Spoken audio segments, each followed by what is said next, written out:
welcome to the first episode of Change That Matters. In this show, we'll be inviting the general public to discuss the stories of their lives. We'll talk about their work and the positive changes they are bringing to our society. We will not be conveniently buying food from grocery stores, if not for farmers who toil hard every day throughout the year, irrespective of the challenges they face. And we certainly not get health treatment at our doorsteps, if not for doctors who spend a decade of their life learning about medicine, and certainly not start our day with a Starbucks coffee, if not for the barista who wakes up early in the morning to serve all of us. We are living the life we live because the little work we all do creates a positive impact in everyone's lives, including ours. But we can do more. We can simply talk about what we do. We can share the knowledge we have. We can inspire the young generation to take those small steps, all the very important steps, without the fear of failure, so that the generation after us can have a happier life. And that's what Change That Matters is all about. Welcome to the show again.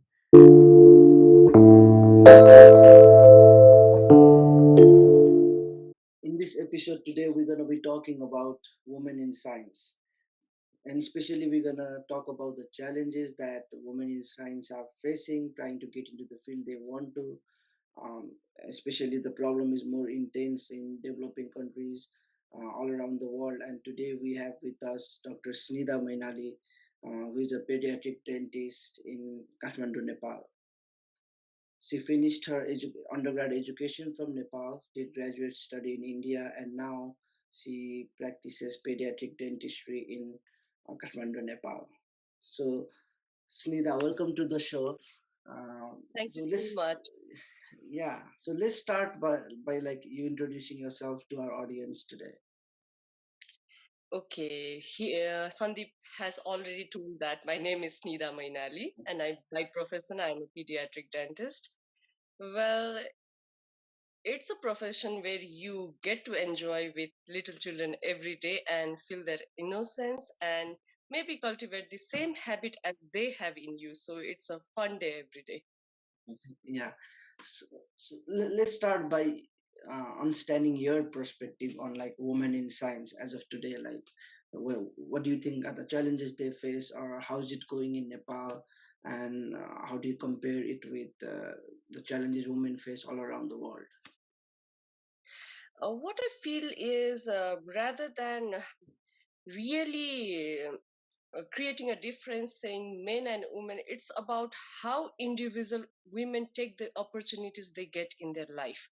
What I believe is when you are young and when you cannot decide anything for your life despite of being a male or a female child, it's how you take your education. It's your right to get education, but after you get educated in your life, it's for you to continue it. So rather than saying women or men in science, I believe it's about how that individual female grabs the opportunity she gets in her life and how she takes it forward without losing her, what do you call it, her um, determination in life. Yeah, there is this one argument. Like, yeah, of course, I'm hearing what you're saying is that women should be determined to take the chances they get, but um, like let's slightly shift the focus on actually like challenges they face from external factors, like you know even when we grew up. I also grew up in Nepal, and when we grew up there was this thing that maybe like trying to get into science field like was not so much encouraged for women as for men. And like not only that, like even when they got into science, like further education like master's, PhD, or in your case it would be MD, it was like, okay, you don't need that, this is good enough. Like, and that was, there's almost like a social stigma around it for women. And I do get you your think point. do you think that still exists, and do you think that hinders or Yeah, that kind of it it does. reduces It does. their motivation? I get your point. The thing is, see, if you divide a woman's life into school life, college life, and let's Mm-hmm. say post graduation life. So I divide it into three parts. If you look at the beginning, every household, maybe in of my generation, they wanted their daughters to be doctors and engineers. It's like that. They wanted Mm-hmm. their children to go into science field. So everybody thought that it's a cup of cake, and it's a very, if your child studies well, if a girl child studies well, she will sit at home, go office 10 to 5, do an easy job, easily get job placements, and Mm-hmm. she will earn for her living, and she won't have to struggle much. That was Mm-hmm. the concept when uh, I was studying. Mm-hmm. And somehow we got into it, and looking at it, after the after you get into undergraduation, as soon as you become doctor, let me talk about doctors, okay? Because I'm a Mm-hmm. doctor and Yeah, I yeah, sure. Yeah, sure. as soon as you become doctor, every parent of my generation used to think that now my son or daughter is a doctor, it's they will easily get job and they will easily start earning, and after that, a girl, she's a girl child, so she'll get married and get settled and her life is set, my responsibility is over. That's what they used Mm-hmm. to think. But then, being exact daughter of that generation, what I felt was being a doctor was never enough. So there is post graduation, there is family life, there is married life, there is lot more challenges that come ahead of that. Being a doctor was just the beginning. Again, there was another group of parents who used to think that if my daughter becomes a senior doctor, that's all right, but again, she should not become a nurse. That was also Mm-hmm. one of the concepts, because nurses will have to do more night duties than doctors. In doctor also, if she becomes dentist, that's much more better, because she will Better. have to do less nice night duties than the medical doctor. This was the concept, but sadly, this is not true. My Mm-hmm. parents didn't know it. Many parents of my generation didn't know it. Work is, in our medical field, the work is like, the more you do, the more hours you have to work. It's your Mm-hmm. choice how many hours you have to work, despite of being it night or daytime, morning, evening, whatsoever. And after your medical career, I mean medical graduation, most of the parents would like their daughters to get settled by the age of 25, 26 in Nepal. And if Mm-hmm. you get married at that age, most of the female doctors, their career almost halts there or progresses very, very, very, very slowly. Because to get incorporated into family and have children at that age, that's what most of the Nepalese women go through, right? At that age, go 26 to 30 is childbearing age. And Yeah. uh, I think females should, in my perspective, rather get educated first, Mm-hmm. uh, build their career first, stand on their own foot first, then only go for their personal life settlement. Otherwise, career really stops. You brought up two interesting things. One, especially in medicine, like you are studying almost until you are 30, right? So like, Yeah. uh, you know kind of like for you, like how is it like to think about the expectations of a family, or how was it, and then knowing that you want to study more, you want to get more expertise in the field you are in, one thing. And other thing is, you brought up this idea of like parents not wanting their children to be a nurse, or so that because they want to be doing a lot of night duty. Could you please give some context around why that thought process exists, and also answer the question about how did you balance your expectations from the family and your career goals? The thing is, if you talk about me personally, then I was a rebel from childhood itself. What I wanted in my life, I wanted it. Mm-hmm. Uh, my parents' duty was to educate me. After Mm-hmm. they get me educated, it's my choice, it's my mindset, it's my eyes who determine what is right and what is wrong for me. Mm-hmm. That's what education is for, right? It's Yeah, not yeah. about being a doctor, an engineer, pilot, or whatever in this world. It's about shaping your mind to think what is right and what is wrong. And that's what education was for me. Somehow I don't even know why. At the age of 3 years, 1 week, that was my first day to school, and that day I decided to be a doctor. I don't know how that thought process got cultivated into my mind, but I decided that day. My parents many a times stopped me from giving entrance exam for medical school because they didn't want me to suffer in my life. They thought that this field will be difficult for me. Day and night, she'll have to study. She'll get frustrated looking at the hard work she'll have to do in the future. But I was determined. That's for me. Okay. I didn't care about how angry parents would become with me if I don't get my personal life settled or anything. I knew deep inside my heart that once I build my career, once I shape my life, everything will fall into place. That was my strong determination in the beginning, And and it, that's but but Mhm. it's not true in everyone's context. I Exactly. could fight, I could get angry. Not everybody can do that. Yeah, Okay, yeah, yeah. so yes, it's really difficult, but it again depends upon how strong mindset you have set for yourself from your childhood, which again depends upon many factors. The type of education you get, the type of school you go. I was really lucky to get into Brian Cantor School, which told me what you think in your life, what you want for your life, you should get it. That's what good eye contest school gave me. But not every child is lucky in this world. I'm not trying to say that good eye contest is the only school in this world, but the thing is, I was lucky to get into good school.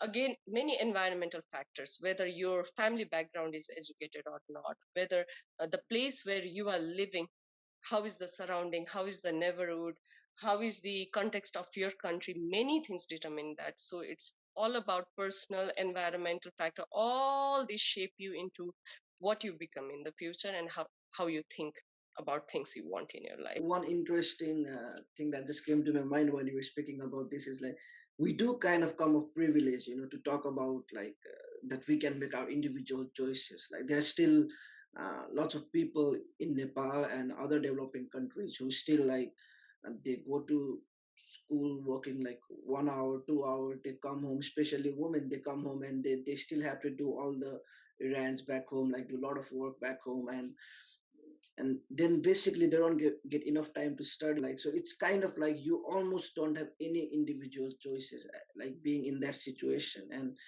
I guess nowadays with more exposure to social media, like it's getting everywhere, like there's more awareness. But how do you think that they in that situation can possibly like improve their lives and get to make their own decisions so that they can do whatever they want, like in their life? See, while you were asking this question, I was really remembering my mother because whatever situation you are describing, my mother went through it. She got married at the age of 7. She didn't get any formal education, nothing. And I can see she is educated through experiences, but not educated through book. So she does have many advantages and she does have many disadvantages, but more of disadvantages. Now, if I look at the rural areas, there's what my country is lacking most. Okay, I personally think if you have to spend on anything to get a country developed, it's in education. If you get your people educated, your country will automatically get developed. And if I look at, I remember going to Manang for health camp for regular 3 years. And I remember there finding few of the children who were really privileged to get into Brian Cantor School through scholarship. I was going there, meeting few of them who came to volunteer in the health camps we organized. That was the thing. They were lucky, but again, I was looking at their friends who were there, and who had already become mother at the age of 16. Or I have even seen children who have become mother at the age of 13. That's the real scenario. So one scenario is in rural place, one scenario is in urban areas in Nepal. What I really think is education is the right. If I have to fight for anything regarding women's right, then that would be for education. And if we get educated, I don't think any door will be closed for us. it's such a contrast that we see, like, in the Western world we are now seeing women winning Nobel prizes, and like, I work in a research field, and I definitely see a lot of women participation, like in science, and they are making like big things happen. And then I kind of remember my high school days in Branil Kanto, where there was this advanced course called further mathematics, and it was a class of like 20-25 students, and we just had one girl in the whole class.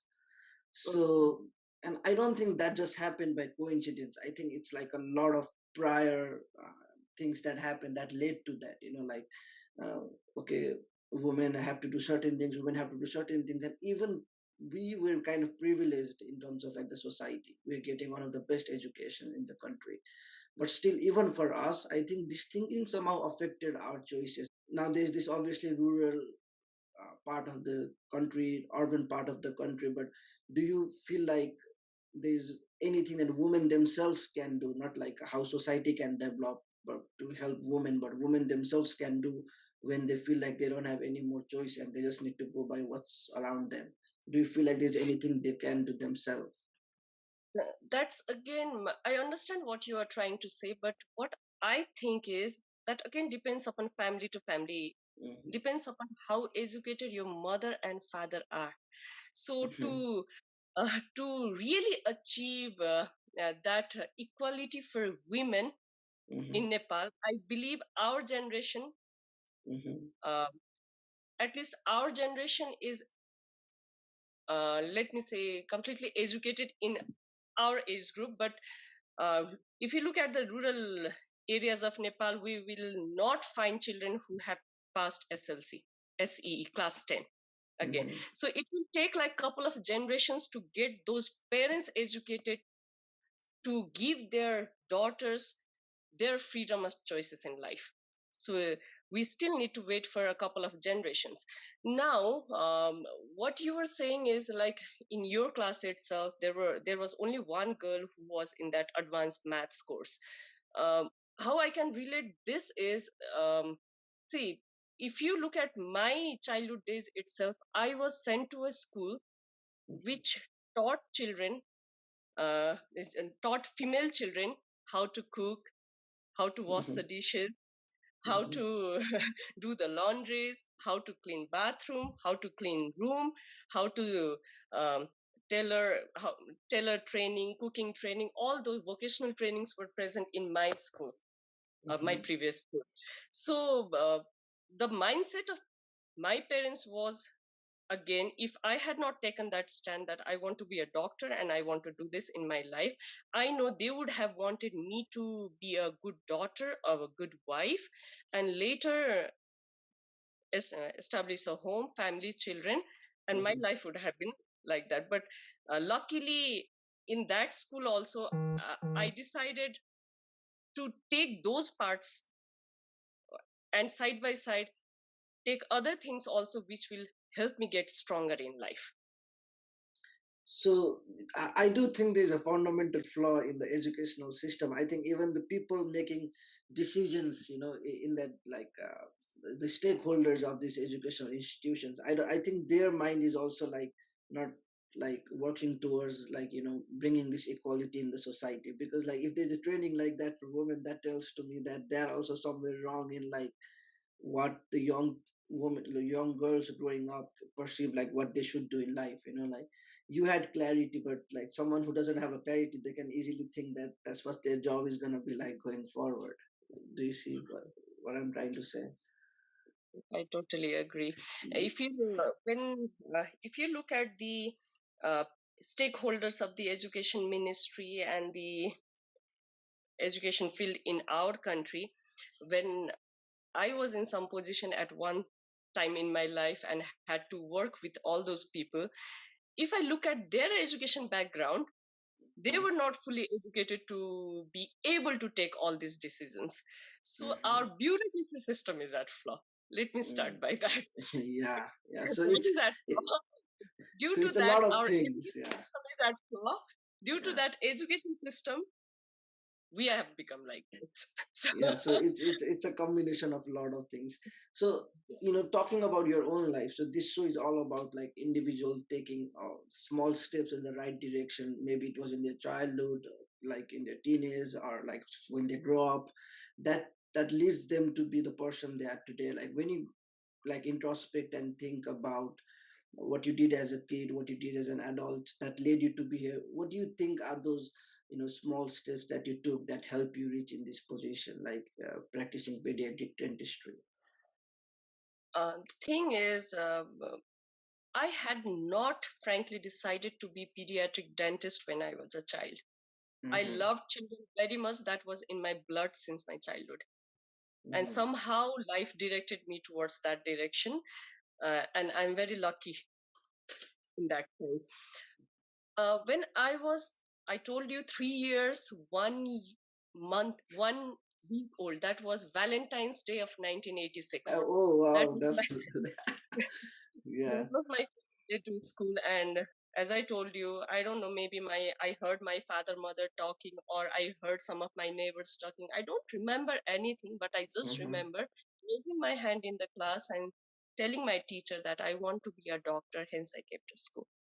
I don't know how that went to my teacher was surprised, and she literally asked me, "What type of doctor you want to become?" I literally Mm-hmm. told her I want to cut, do operation. I don't know what that Okay. meant at that. And there were few instances when um, my parents didn't want me to become doctor, because there were not always I stood first in the class or second in the class. I didn't come in top 5 all Mm-hmm. the time in my life, but at that time the competition was really tough. There were very few medical colleges and dental colleges in Nepal, and the seats used to be very limited, and for a girl child going Mm-hmm. abroad and studying medicine, that was little difficult.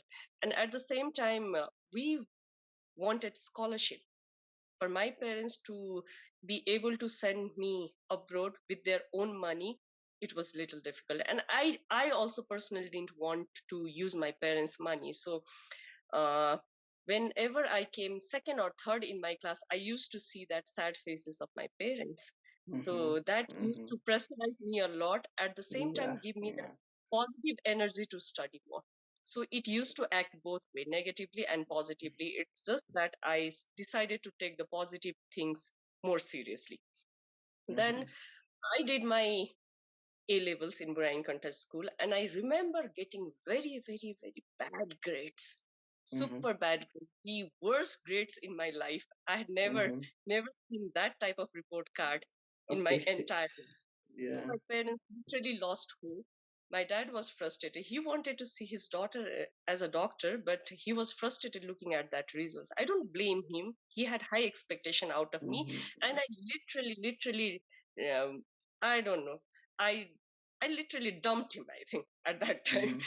So he was like, he didn't want me to get into medicine and get frustrated uh, um, after not being able to be a good doctor. So he called few of his friends, some PhD holders, some doctors, because Mm-hmm. as a teen child, teenagers are usually rebels, right? They don't want to listen to parents. They want to do whatever they want, and they are in a conflict between adulthood and childhood. So whatever parents say, you feel that they are wrong. That's Mm-hmm. the average teenager, what they think. Teenage psychology is like that. So all his friends were there.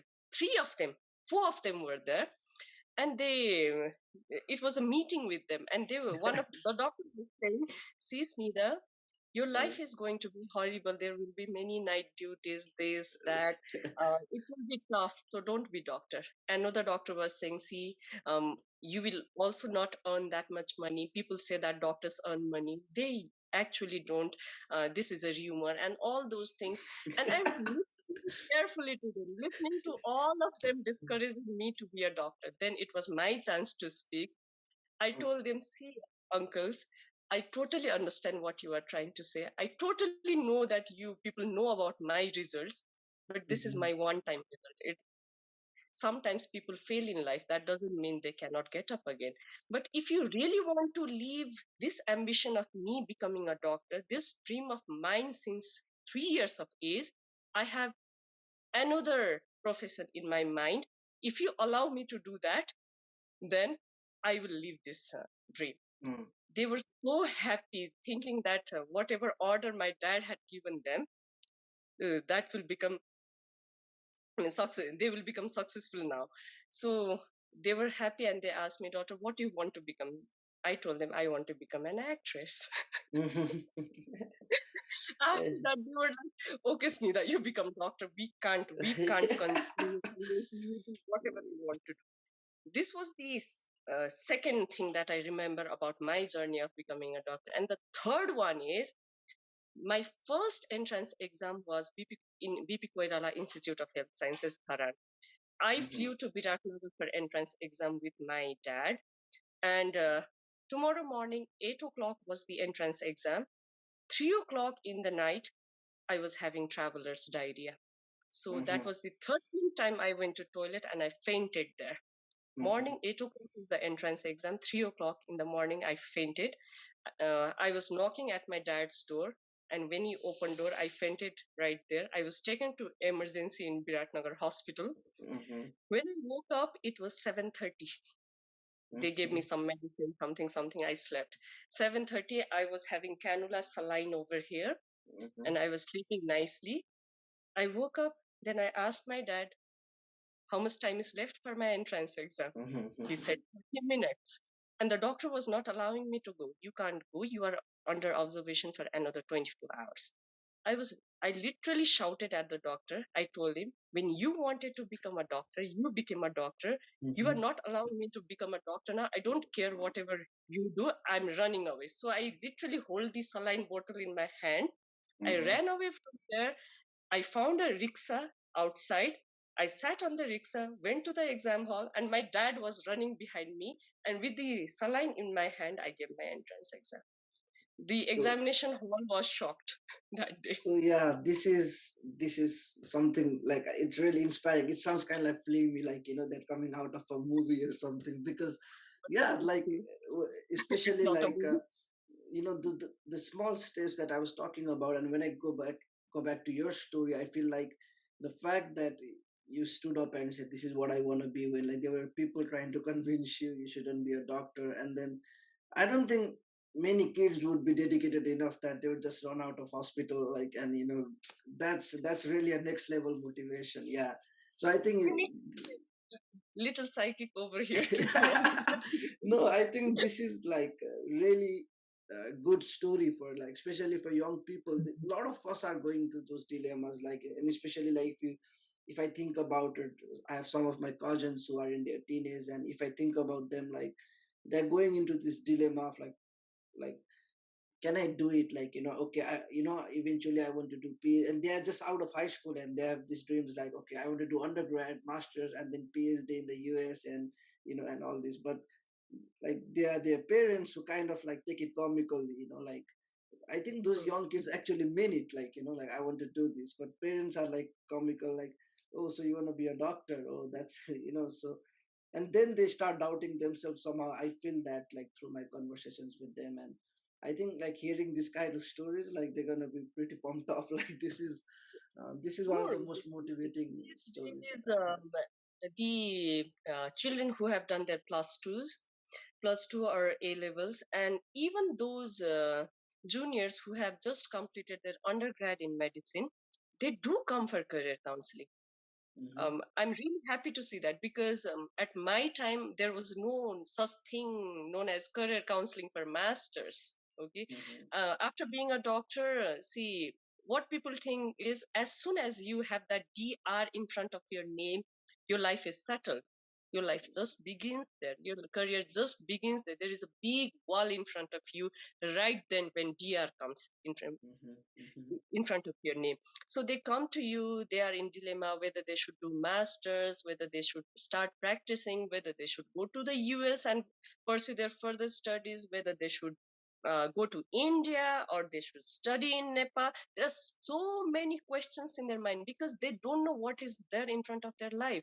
What are the advantages of going to this country and that country? How much will be the cost in this country, that country?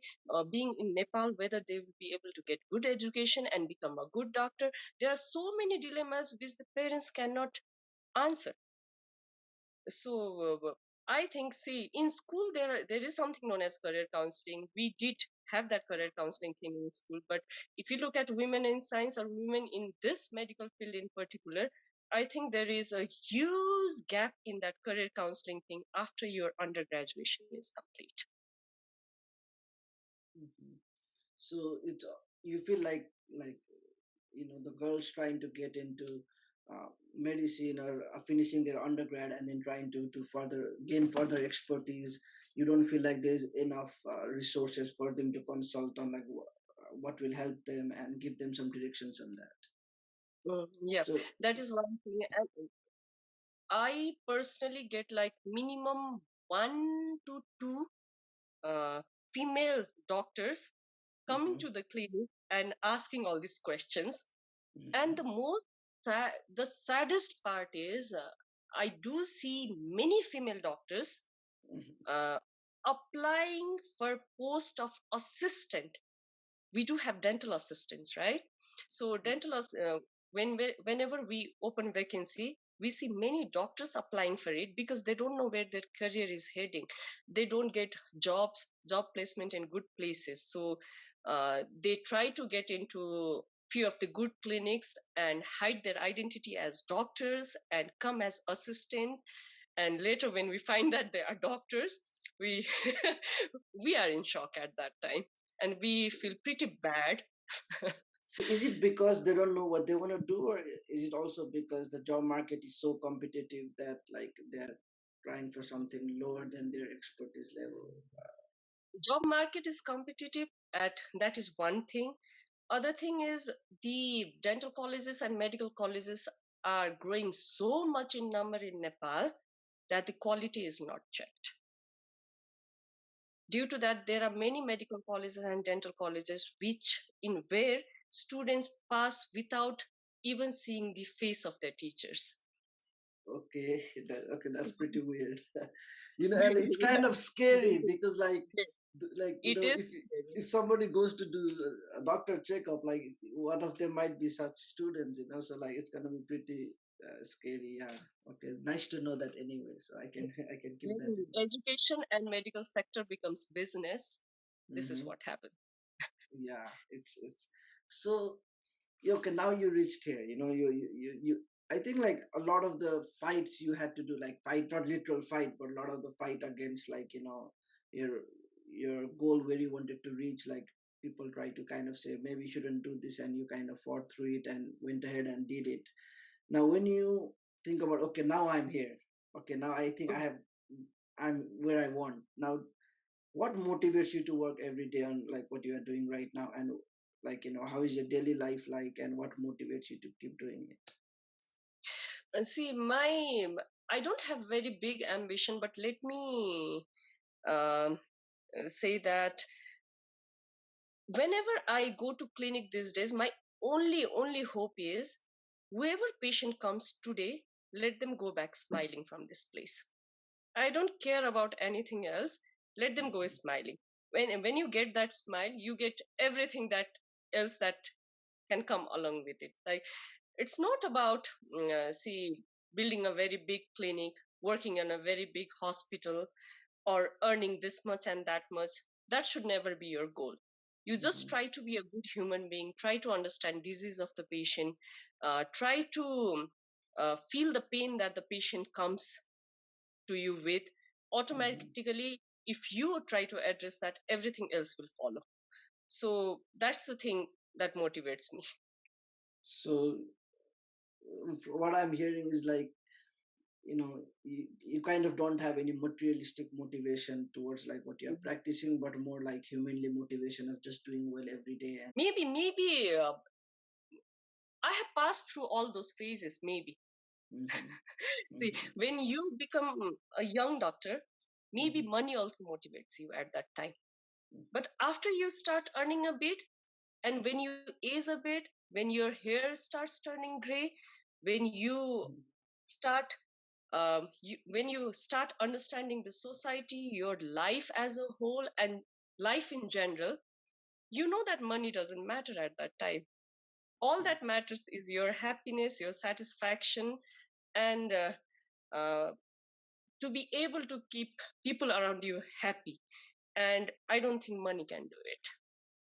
Yeah, it's kind of interesting because you're kind of a perfect example of like you wanted to be someone and now you are happy just to be that someone and like trying to do what you do every day. But you said that there was a point maybe where your main goal deviated from like, so you put so much effort like I want to be a doctor, then the main goal should be to serve patients. So now At your this goal kind point, of deviated from serving patients to like, okay, maybe this is more important, like money is more important.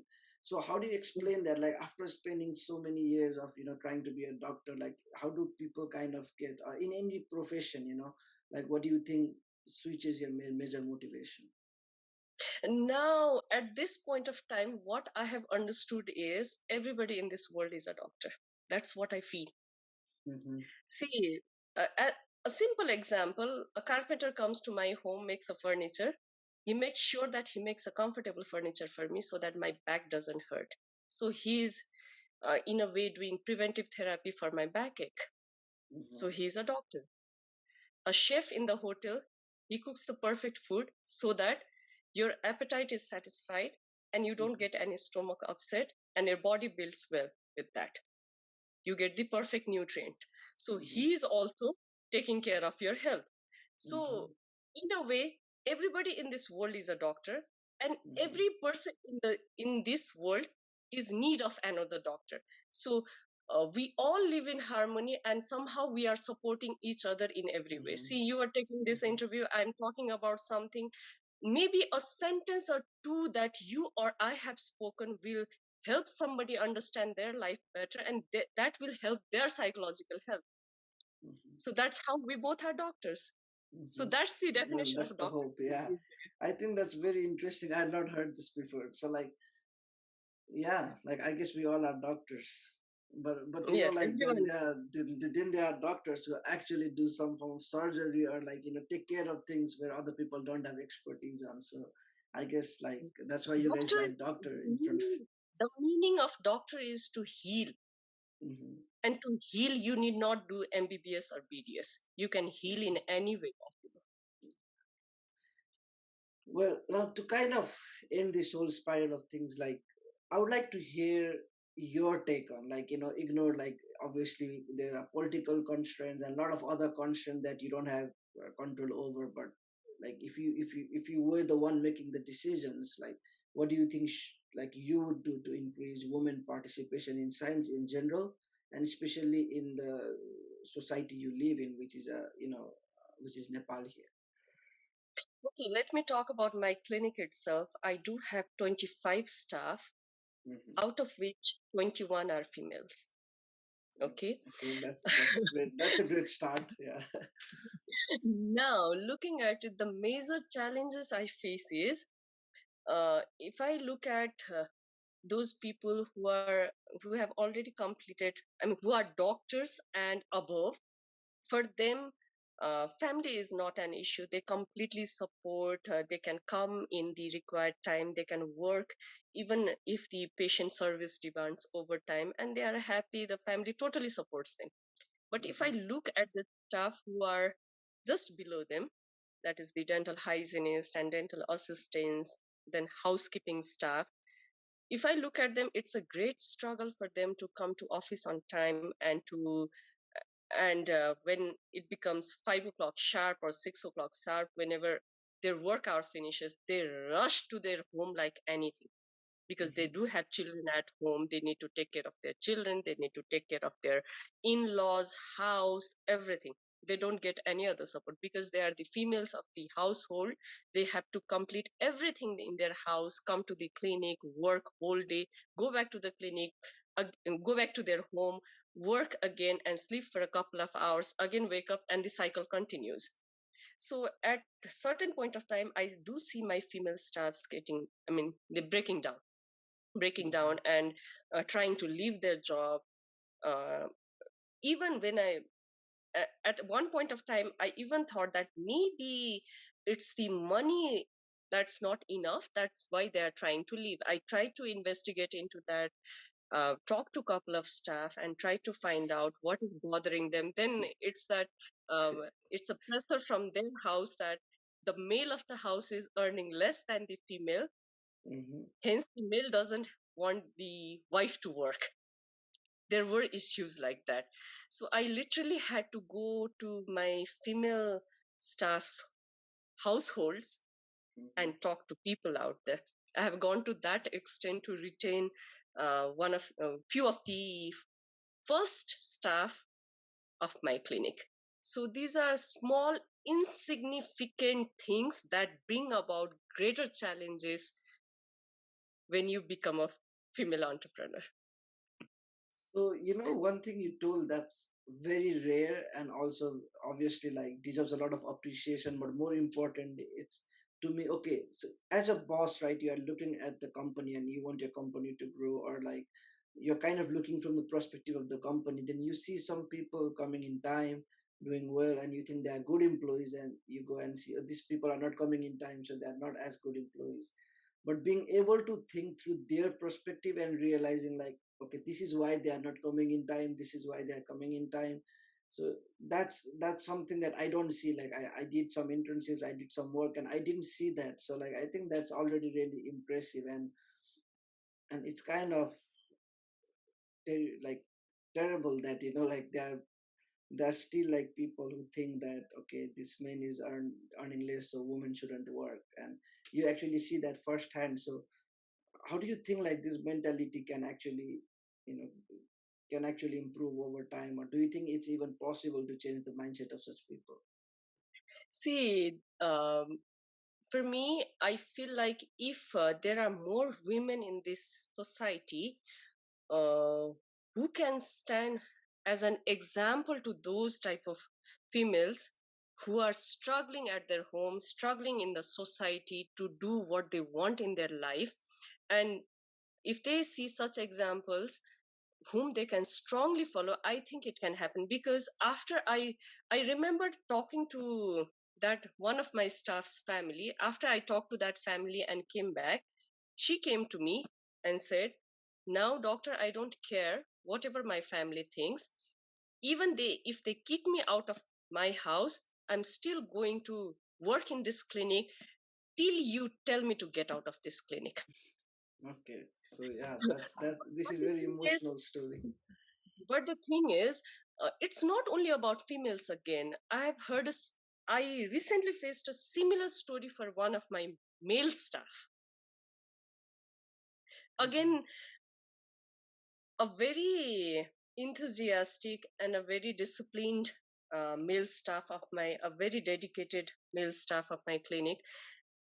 He wanted to leave his job couple of days back, and I was like, surprised why he's trying to leave his job. At the beginning, I thought maybe he has gone mad or something has happened. I even scolded him a couple of times. Later, I felt no, this cannot be the case. I called him and I talked to him. Then I figured out again there is a female issue here. Female issue how means at his home, his mother is being pressurized for certain things so badly because she is a female. He Mm-hmm. has to support his mother in that case. For that, he has to be with his mother all the time. Otherwise, his mother can become a victim of domestic violence. Hence, he has to leave the job. See, when a female is not treated well in the house, it affects so many things. His father is working abroad and he is about to leave his job abroad and come back. This son, who was the only earning member in Nepal, now he is planning to leave his job because the mom who is in the house is not being liked by the in-laws. So those type of situations, it's um, it's it's kind it's of sad. common. Yeah. It's not commonly heard because people don't talk about it. I personally believe is what I believe is, if you want to solve any problem in this world, it needs to be talked about. But people are reluctant to talk about. When it comes to female, it's like many people think that there are many female issues, females talk, hence they get their problems get addressed at times. But when I look carefully, many of the males are going through similar type of situations, but they don't talk about it, and hence they are also in equally great problems as females. Yeah, I think there were a bunch of sad stories that we heard. That's kind of discouraging, but we are also talking to you, and you're kind of making important stride, like in in growing women participation in not just in science, in society in general. And it was really nice talking to you, and thank you for coming to the show. This is the first episode, so you'll be the first guest of the show. So thank you. Thank you so much, Sandeep.